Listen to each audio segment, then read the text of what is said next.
ใบตองโดยมาเที่ยวมาส้มเนาะเอาบุญน้ำกันเด้อก้อยเจ้ามาแต่เหื่อนบ่ของครูบ่าวบ่บ่จ้าคุมเนื้อแล้วแมนบ่สุ่มแงวแล้วสบายดีพี่น้องน้องสายแววทักทายสบายดีพี่น้องเบิร์ดทุกคนเด้อทั้งพี่น้องฟังลาวฟังไทยและต่างประเทศฮัลโหลโอลามื้อนี้น้องกสิพามาเบิ่งบรรยากาศอยู่ที่บ้านท่าสามปางเนาะพี่น้องเนาะก็คือการกาเกี่ยมงานนั่นเองมื้อนี้แม่นวันที่3ก็คือเฮาสิเฮ็ดแม่นวันที่4 5 6เนาะงานบุญนมัสการพระธาตุสามปางบอกเลยว่าจัด3 มื้อ 3 คืนเชิญส่วนเด้อมาหลินมายามเด้อพี่น้องเด้อเดี๋ยวมื้อนี้เฮาก็สิทายให้เบิ่งเนาะว่าข้าเจ้าเฮ็ดหยังแน่แล้วเข้ามานี่ก็จะพ่อแม่ใหญ่เพิ่นกำลังเฮ็ดหมักเบงอยู่พี่น้อง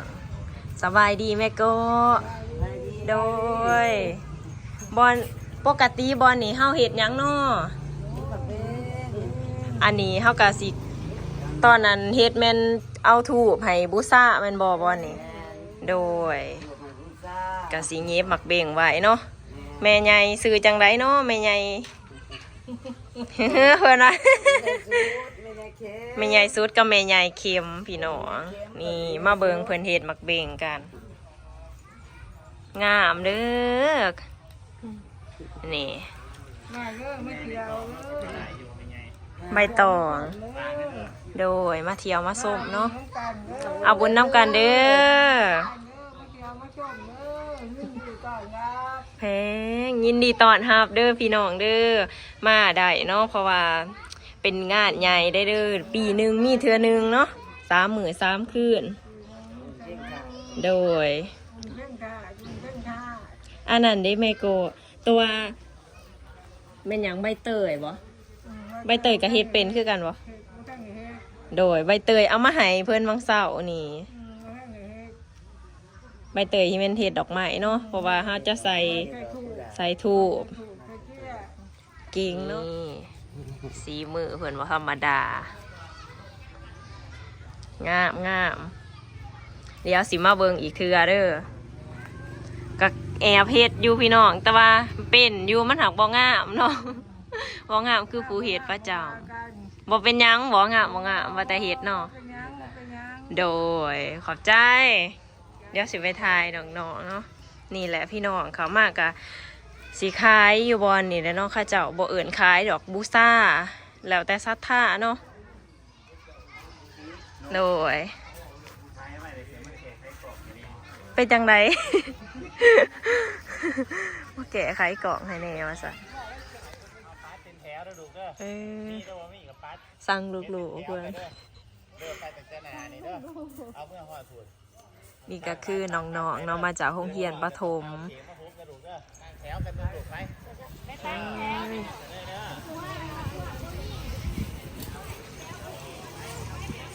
ป๊ด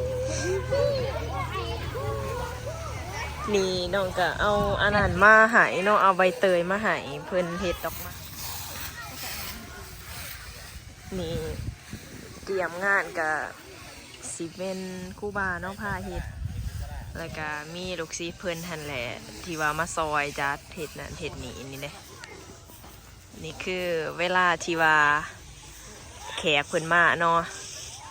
เขาเจ้าจะนั่งอยู่บอนนี้แล้วก็โซ่ศิลปะอยู่บอนนี้หลังจากที่ว่าแห่ห่มผ้า3 ห่อพี่น้องเดี๋ยวมื้อนั้นเนาะเขาจะถ่ายให้เบิ่งอีกเทื่อเนาะนี่มาเด้อพี่น้องเด้อ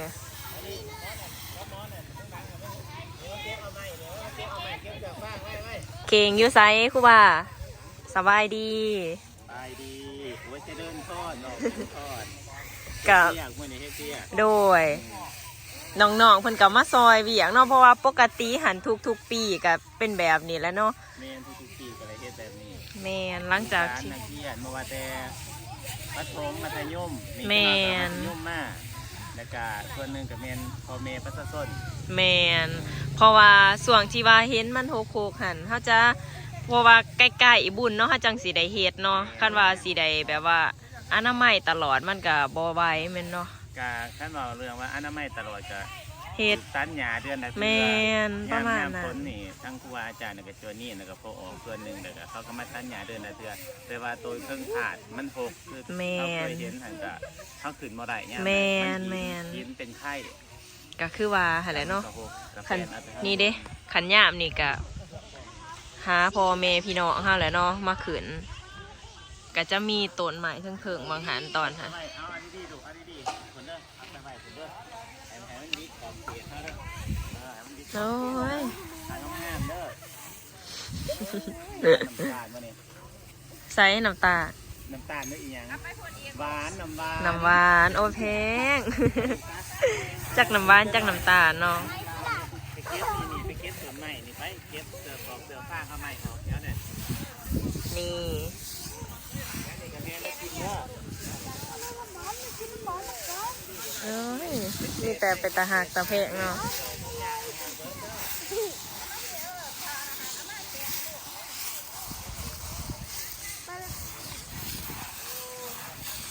สบายดีมากล่ะอยู่ห้องได้จ้ะปอชีวาดคือโตหน่อยแถบปอสีบอกแต่น้องเนาะตัวเองแห้งน้อยคือกัน มีแต่ผู้เป็นตาเพกโอ้ยมาเฮ็ดจักเทือแล้วอยู่นี่น้องๆมาเฮ็ดจักเทือแล้วท้องเทือเพราะว่าบางตอนอาทิตย์ก่อนกะมาเนอมีจักหน่อยกะสิมีห้องเฮียนหม้ออันนี้แหละพี่น้องมาซอยกันนี่อ้อยสไปสวัสดีค่ะคุณสวยมาแตวมาแล้วขึ้นมาบ่เห็นป้านี่เฮาสิถ่ายคลิปก่อนเนาะจังสิไปเฮ็ดซอยเพิ่นเพราะว่าอยากเก็บบรรยากาศที่กันนี่แม่คู่เนาะนี่เนาะสาวคู่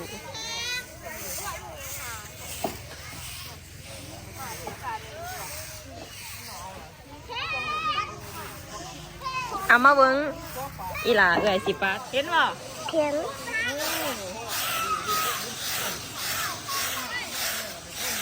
น้องน้อยแล้วเฮียนอยู่ห้องใดล่ะป.4มีแต่ป.4เนาะล่ะ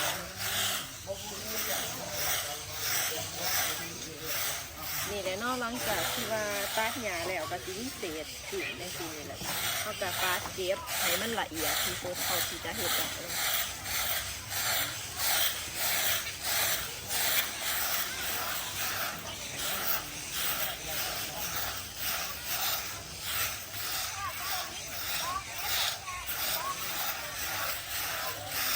มาอนามัยเดินผ่านแล้วกันเด้อ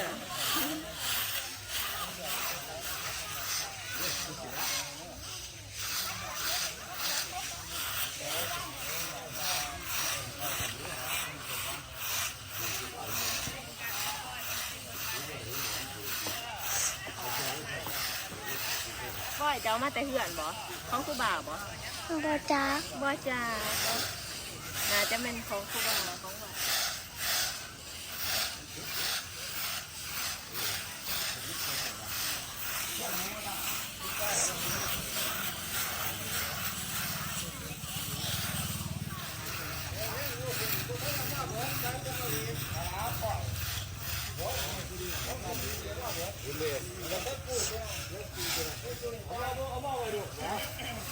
ขอบใจไอ้น้องมันซื้อใหายไปเอาเข็มมาเดี๋ยวเอื่อยสิกวดใส่มาเด้อพี่น้องสวยงามเนาะ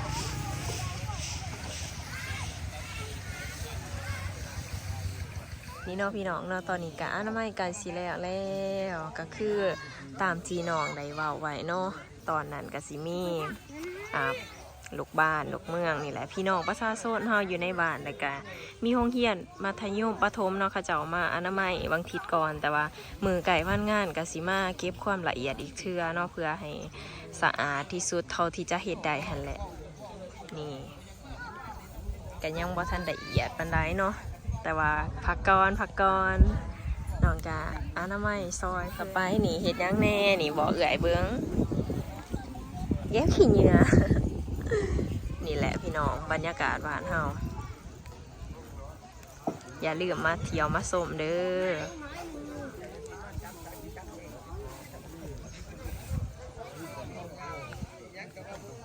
สะอาดแล้วนี่เดี๋ยวจะพาไปเบิ่งเนาะจะไปมาหาเอื่อยดูเดี๋ยวสิพาไปเบิ่งข้าเจ้าเกี่ยมง่าเนาะสิให้เบิ่งว่าเห็ดจังไรอีกนี่เนาะเห็นเพิ่นเห็ดอยู่บ่อนนี่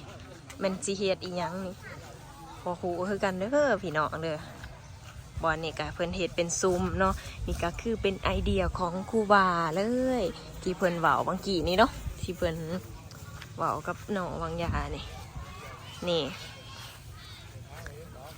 ป้าสบายดีเฮ็ดหยังนี่บ่จักน้ำเพิ่นบ่มาคืนเพื่อนโอ้ยเนาะ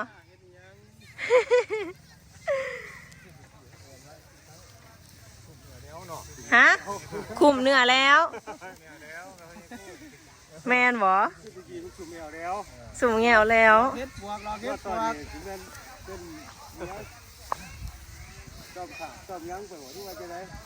ต้นคริสต์มาสกูมาเป็นเห็ดอยู่อันนั้นนออยู่บัดเป็นต้นคริสต์มาสแต่ว่าบอลนี่เป็นธงถาดต้องมีดาวนะวะไอ้เนาะ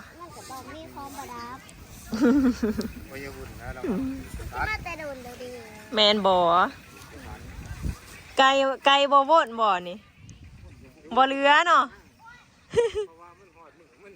โดยแมนไก่สีแล้วตัวนี้กำลังเฮ็ดวังเสาร์บ่นี่แต่ว่านี่โดยแอมวังเสาร์นี้นะฮะก็เห็นในหมอเจ้าเพื่อนง่ายๆเนี่ยเจ้าเพื่อนใส่อยู่ดีเอามากระซิมเดี๋ยวเขาซิมาเบิ่งไก่ๆเนาะเอาเฟืองมากกับมามาดแบบนี้เนาะป้าจักตอกจนบ่ท่านเอามาแต่กะเฮ็ดโค้งเฮ็ดหางโอ้ไอเดียดีเด้แม่สวงเฮ็ดทำอิฐอยู่วัดตอนนั้นบ่ได้ถ่ายคลิปให้เบิ่งทำมาถ่ายอยู่นี่เนาะสิไปถ่ายบอลเล่เอาให้ให้เบิ่งอีกถ่าเบิ่งมืองะเนาะบวกกับคนบวกกับบรรยากาศพี่น้องมวนแห้งอย่าลืมมาเด้อโดยโอ้เอาอีหยังไหนแต่2 ถุงแม่นี่จ้าเท่าไหร่เดี๋ยวสิโอนให้เด้อมาสิเอาขนมมาเลี้ยงน้องๆคือมาได้แต่2 ถุงมันสิคู่กันบ่นี่พูดละก้อนพูดละก้อนสั่งหาทงได้2 ถุงจะไปหาไม่คอยได้พี่อายก็ได้โอ้ยเอาขนมเนี่ยเอาใหม่ตัวนี้มันสีคู่กันตัวใดจะคือซอยค่ะหายเบิร์ดเราหายเบิร์ดไอ้ไล่ฮะโอ้ยเนาะย้ายไปก่อนสีได้อีวันนี้โดยขอบใจโอ้ยมันบ่พอเด้อผู้ละก่อนบ่พี่น้องเนี่ยสิไปถามกูบ่าก็เนาะว่าเฮ็ดจังไดเนาะเพราะว่าเขาก็อยากให้น้องๆนะบ่ต้องซื้อดอกขนมบ่ต้องซื้อขนมซื้ออีหยังซะนะนี่เด็กนี่พ่อบ่นี่ผู้ละก่อนกูว่าได้2 ถุงผู้ละก่อนสิพ่ออายุบ่นี่ผู้นึง2 ก่อนพ่ออายุบ่บ่ฮู้คือกันเล็กหน่อยก็หลายเติบอยู่ได้ค่ะแม่นเราว่าเบิร์ดแล้วมีคือกันบ่เพื่อนพญานุโดยฟังนี่เป็นหลังถาดเนาะนี่ซื้อขนมมาให้บอกว่าอันนั้นไม่บ่แล้วบ่ให้กินนี่โอ้ยพากันสตาร์ทเร่งขนาดบ่แพง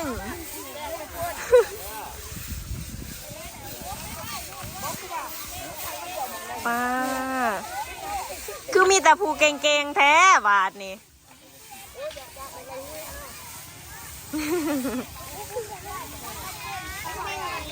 ฮะคือวิ่งหมีเก่ง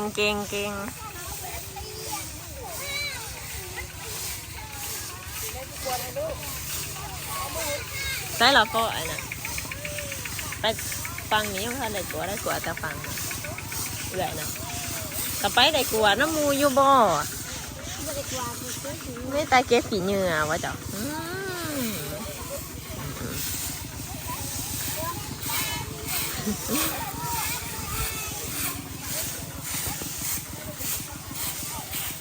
เล็กหน่อยก็แบบนี้แหละเนาะก็มาแบบนี้ที่กันพี่น้องเพราะว่าทุกปีเนาะข้าเจ้าเฮ็ดเปียกแบบนี้ก็ให้หาหนองๆนี่แหละมาซอยเพราะว่าทำความสะอาดซอยกันเนาะ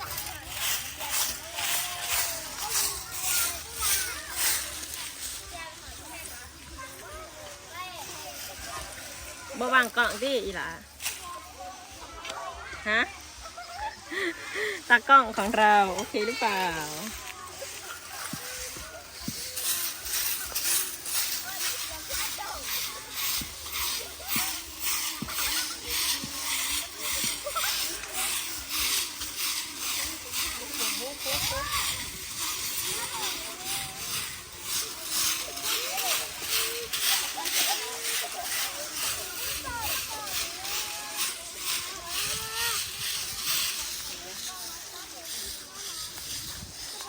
ใช่ต่อ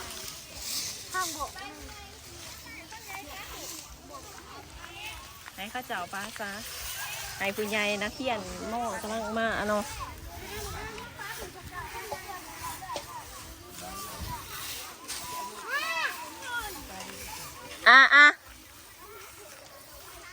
ผู้ใดมาล้างนี่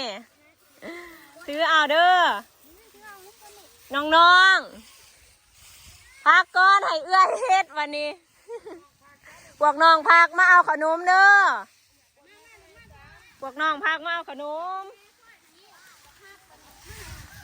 มาพี่เอาขนมมาปิดได้ให้มันเดียนแถวกันเด้อ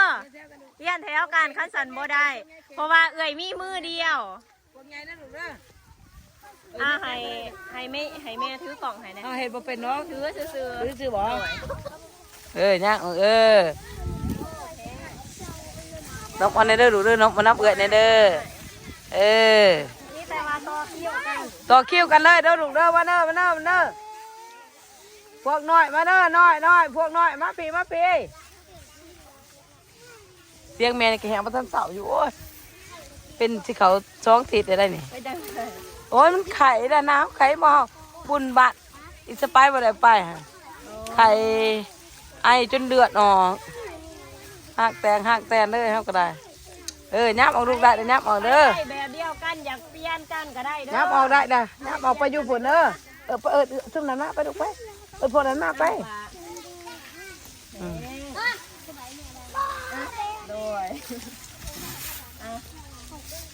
แซ่บบ่แซ่บอยู่บ่ฮะกันแซ่บละปุ๊บขี้เหงื่อได้หลายเด้อเพิ่นจังหายได้เด้อวันน่ะเด้อเปลี่ยนเท่าแนวจ้ะเป็นเปลี่ยนกันอยู่นอกเด้อลูกเด้อโอเคมันไก่สีเบิร์ดแล้วเด้อนี่เด้อย่าสิไปซื้อมาให้ไหมว่าตรงน้อยจ้าว่าตรงนี้เด้ออยู่นี่แหละนี่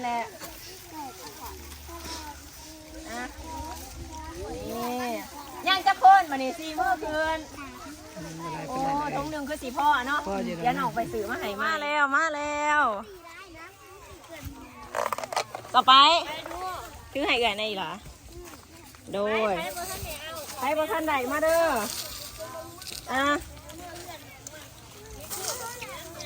ด้วย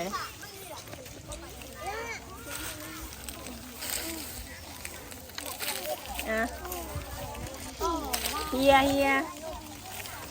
เก็บเอาเนี่ยผู้ไผ่นี่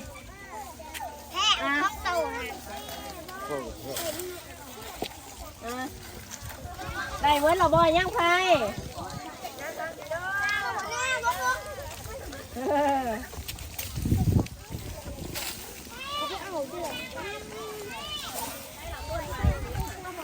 ยูนี่